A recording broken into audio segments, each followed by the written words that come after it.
Two coworkers, same starting line. Priya buys a rental house. Dan puts the same money into an index fund. Both of them are convinced they made the smarter move. 20 years later, we're going to run the actual numbers, not the napkin math, the real math. Every fee, every repair, every dollar, and the gap between what they thought would happen and what actually happened is going to surprise both of them. Let's set the table fairly. Priya and Dan are both 30. Both make $58,000 a year. Both have exactly $45,000 saved. Same city, same starting point. The only difference is what they do with that $45,000. Priya uses her $45,000 as an 18% down payment on a $250,000 duplex. She takes a 30-year mortgage at 6.8%. Her payment comes out to roughly $1,340 a month. She rents both units for a combined $2,100 a month. On paper, that's $760 a month in profit before a single other expense. Priya tells everyone at Sunday dinner. Her uncle is impressed. Dan takes his $45,000 and puts it into a broad index fund. He sets up an automatic $250 monthly contribution and doesn't touch it again. When people ask what he's doing with his money, he says index funds, and the conversation moves on immediately. Nobody's impressed. Nobody asks a follow-up question. Priya has keys, a tenant, and a story. Dan has a login and a confirmation email. Emotionally, it's not close. Which one would you have picked at age 30? Drop it in the comments, we'll come back to this at the end. Priya is living the landlord dream. Rent hits her account on the first of the month. She drives past the duplex and feels ownership in her chest. She's deducting mortgage interest and depreciation, shaving real money off her tax bill. Every payment builds a little more equity. Everything about this feels tangible. Dan logs into his account once a season. The number goes up a little, down a little, up a little more. Year 1, $45,000 becomes about $49,500. Year 2, roughly $55,000. Nothing about it feels like anything is happening. No tenant calls. No keys. Just a number that quietly moves. At every gathering, people ask Priya about the property. Nobody asks Dan about his brokerage account. If wealth were decided by dinner party attention, Priya would already have won. But dinner parties don't run the math. Let's run the math. Over 3 years, Priya has collected roughly $75,600 in rent. Her mortgage payments total about $48,240. That's $27,360 in gross cash flow, the number she'd tell you at the barbecue. Now subtract what actually happened. Property taxes, about $3,200 a year. Insurance, another $1,600. A water heater died, $1,100. One unit sat vacant for 6 weeks between tenants, $2,400 in lost rent plus $700 to turn it over. She manages it herself to save money, which means 9 p.m. phone calls and weekend showings that never show up on any spreadsheet. Her real net cash flow after 3 years, somewhere around $3,500 to $5,500, not $27,360. Nowhere close. Dan, meanwhile, has put in his original $45,000 plus $9,000 in contributions, growing at roughly 10% average annually. His balance sits around $68,000. He spent 0 hours managing any of it. This is the gap almost nobody talks about. The number on the thumbnail versus the number that's actually left after everything real gets subtracted. The rent check is the number people brag about. Here's what quietly eats into it every single year. Vacancy. The average rental sits empty about a month a year. That's a full mortgage payment with 0 income covering it. Maintenance. Budget 1 to 2% of property value annually. On a $250,000 property, that's $2,500 to $5,000 a year. Sometimes a $150 faucet, sometimes a surprise $6,500 HVAC replacement in the middle of August. Capital expenses. Roofs last 20 to 25 years. Water heaters 10 to 12. Furnaces 15 to 20. These are guaranteed future costs in chunks of $5,000 to $15,000. And if you're not setting money aside monthly, you're not investing, you're gambling on timing. Management. Hire it out and lose 8 to 10% of rent monthly. Do it yourself, and you've taken an unpaid part-time job. Bad tenants. One eviction can cost 3 to 6 months of lost rent plus legal fees, enough to erase an entire year of profit in one event. None of this shows up in the $760 a month number from the beginning.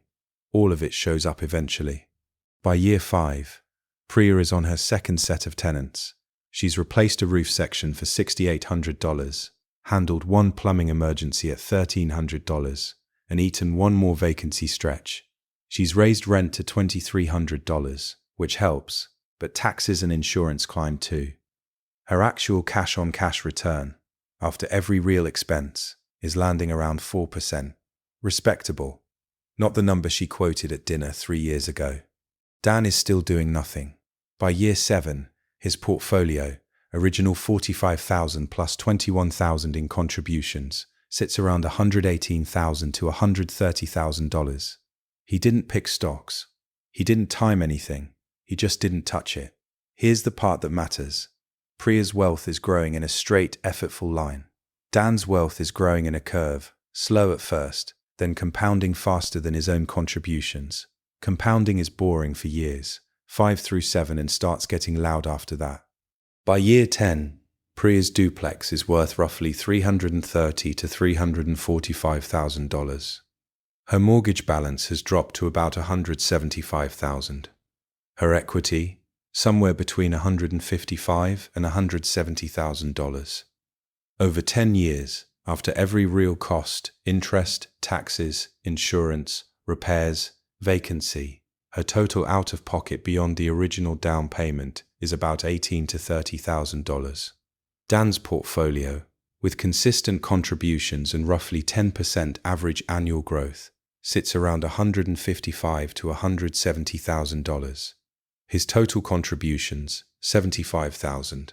The rest is pure compounding, and he spent exactly 0 weekends fixing anything.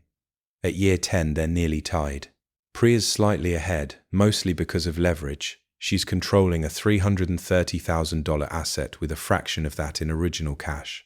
But she's also put in hundreds of hours, taken on hundreds of thousands in debt, and concentrated her entire investment in one property, one zip code, one roof. Dan is spread across thousands of companies and has never lost a night of sleep over a broken water heater. At year 10, they're basically tied. Guess what happens by year 20? Comment your guess before we get there. By year 20, Priya's duplex is worth roughly $440,000 to $480,000. Her mortgage is paid off or close to it. Her equity, somewhere between $400,000 and $480,000. After 2 decades of repairs, turnovers, taxes, insurance, and at least one major renovation, her total net profit from cash flow on top of that equity is maybe $50,000 to $70,000.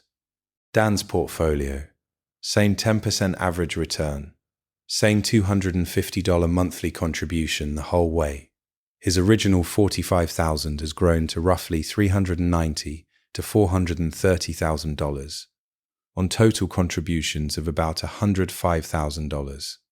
The other $300,000 plus is pure compounding. No debt, no tenants, no 2 a.m. calls about a broken pipe. Net worth, they land in the same neighborhood, somewhere between $400,000 and $480,000 each. But how they got there could not be more different. Priya worked for hers. Dan waited for his. Priya carried stress, concentration risk, and an illiquid asset she can't sell in a week. Dan carried volatility, but also liquidity and total freedom. And here's the twist that changes everything. If Dan had simply bumped his monthly contribution from $250 to $450 at some point, his 20-year number jumps to roughly $520,000 to $570,000. Because in the market, more money in means the compounding machine works harder immediately. In real estate, investing more usually means another mortgage, another tenant, another roof. If I only told you the upsides of stocks, I'd be doing exactly what every real estate guru does in reverse. So here's the honest version. Volatility is brutal. In 2008, markets dropped roughly 37%. In March 2020, they dropped over 30% in a matter of weeks. If Dan had $150,000 sitting in his account and watched it fall to under $100,000 in a month, that's not an abstract number. That's a genuinely hard thing to sit through. Most people panic sell at the bottom and buy back in after the recovery, locking in the worst possible timing. No cash flow. Unlike rent, an index fund doesn't send you a monthly check to spend. Dividend yields on a broad market fund run may be 1.5% to 2%. On $150,000, that's roughly $200 to $250 a month, not enough to replace anyone's income. No leverage. Dan's $45,000 controlled $45,000 in assets. Priya's $45,000 controlled $250,000. That 5-to-1 leverage is exactly why real estate produces a disproportionate number of millionaires in survey after survey. When values rise, leverage multiplies the gain. No depreciation shelter. Real estate investors can deduct a theoretical decline in building value from taxable income, even while the property is actually appreciating. That legal tax advantage simply doesn't exist for stock investors outside retirement accounts. To be fair to Priya's side of this, real estate wins clearly in specific situations. If the rent-to-price ratio is strong, monthly rent at 0.8 to 1% of purchase price or better, the cash flow math works in your favor from day one. If you treat it like an actual business, not a hobby, screening tenants carefully, budgeting for capital expenses, building systems, returns can exceed the market, especially with leverage doing the heavy lifting. House hacking, living in one unit while renting the others, can push your own housing costs close to zero, while equity builds underneath you, something no index fund can replicate. And a 1031 exchange lets you defer capital gains by rolling profits into the next property, a form of tax-deferred compounding stock investors can't touch outside a retirement account. Real estate isn't a bad investment. It's a misunderstood one, and so is, just put it in index funds. Priya and Dan both walked away from their decision at 30, thinking they'd made the obviously smart choice. Priya thought real estate was the proven path. Dan thought the market would quietly do the work for him. Neither of them sat down and mapped out the real cost, in dollars, in hours, in stress, in risk, before they started. The trap was never real estate. The trap was never index funds either. The trap is picking one because of a thumbnail, a podcast clip, or something your uncle said at dinner, without ever running the actual numbers for your own life. And if you're wondering what happens when you do both at once, own property and invest in the market at the same time, that's a genuinely different conversation, and the math changes in ways that might surprise you.